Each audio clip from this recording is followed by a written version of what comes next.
నేను అసలు పుట్టకుండాల్సిందండి, కానీ దేవుడు అన్ని against all odds God brought me on this planet అన్నవారుంటే చేతులు ఎత్తి హల్లెలూయా చెప్తారా?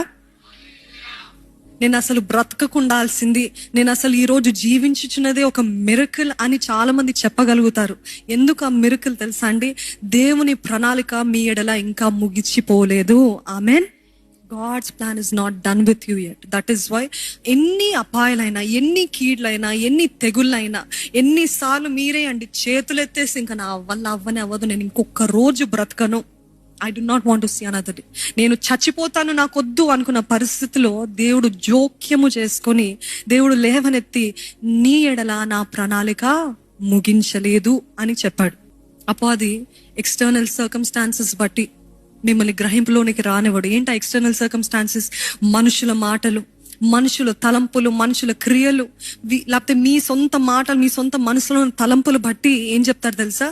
యు ఆర్ వేస్ట్, నువ్వు పనికిరాని వాడవు, నువ్వు పనికిరాని దానవు, నీ దగ్గర ఉంది చూడ దేనికి చాత కానిది, నీ దగ్గర ఉన్న తలాంతు, nobody recognises why are you doing. నువ్వు చేస్తున్నావు ఈ పరిచర్య, హూ సీయింగ్ యూ, ఎవరు నేను చూస్తున్నారు, ఎవరు నేను గుర్తిస్తున్నా? Nobody. So why are you doing?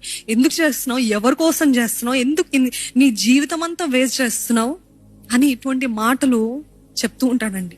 కానీ నిజంగా నీ గురించి నీకు గ్రహింపు ఉంటే